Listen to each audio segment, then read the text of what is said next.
one closing thought. The only thing different, but real difference between this river, really this is more of a tributary, but technically it's a river. Listen, for you river rats that are not watching this, the way this river winds down the Meremac River, if you stretched it out, it's the longest river in the country, longer than the Mississippi River. The way I mean, it doesn't have the volume of water. I'm talking about the length of the river and how it winds, and technically, it's a river, so it's.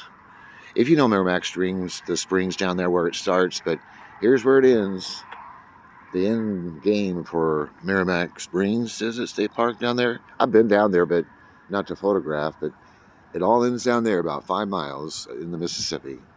It's big, but the Mississippi starts with a little stream up in I think northern Minnesota, like a little creek, a little stream. It's just a little stream, and eventually becomes the Mississippi River. At one time, it went north. The Mississippi did, not the Merrimack. I'm sure it did too. It actually went north. There was an earthquake.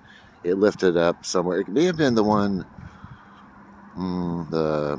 There's an earthquake down in southern Missouri that shifted something, and the Mississippi River changed channels or something. There's been so many things. The 93 flood completely reshaped the river, and we've had floods for 3 years in a row. Like, I think since 2005, there's been like what I consider above flood stage. There's been like 13 floods. I mean, not major flooding, just maybe major flooding the last 2 years, and then 13. 13 was a bad one, especially up the Illinois River. I spent a lot of time on the Illinois River in 2012 and 13. It was weird. You could almost walk across it in 2012, and in 13, it almost overflowed the levees. It did. So I am disappointed, but it's still beautiful, because I want to see that river roaring like it did on January 27th, 2020. I smelled fish in my apartment and came out, or a noise in my apartment. Then I went outside and I smelled catfish. I thought, what the? It had just rained and rained and rained. And the next day I came down here, and let's see. That's that carving there. That was that night. Of course, it's flooded more, but that top deck there before the tree, that was from January 27th. It since has been a lot higher. In fact, way, way higher. But that was it carved out on January 27th, 2020. I even posted it on Facebook. Not the video, but the event. Because I felt it sensed a rush of force or something outside. And then I went outside and smelled catfish. And it reminded me of being in Hillview when Hurricane Creek would get up to the banks, and we go out there, that smell and that sound, and that it must be why I've been so attached to rivers, because I live right by that big creek. And then just a few miles south, there it was. There, from kid to I left town, and then I'm like, what are these beautiful things? I don't even know what they are. They're just beautiful. It's there's really not many people that utilize it for people like families. They fish here. Now, I tell you what, it's interesting. During the lockdown of March of 2020, when nobody could leave or work or anything, and it was warm here for some reason, families were out here fishing. Kids. I mean, I'd never seen anything like it, since I've been up here for 16 years. Only fishermen, and the river rats like me come here every day. Fish one or the other, or people just, they come across from Illinois and fish here. But right now, unless you know where to go, insane for minnows or whatever, it's minnows or shad or whatever here. You're going to catch channel cat with them, or maybe a crappie or bass. It's getting a little bit warmer and warmer for the crappie out here, but it just depends. It's supposed to have been much, much hotter today. Anyway, everyone screwed up on the weather, which makes you know that no one actually can predict the weather with 100% accuracy. However, the National Weather Service, I have figured out over time, is about 20% accurate, 5 to 7 days out.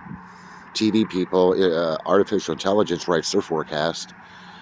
So I've said time and time again, I just be growing up along a river, I've learned to see signs of mole runs and turtles climbing for high ground means water's coming, and then an old farmer's almanac. So you combine the two.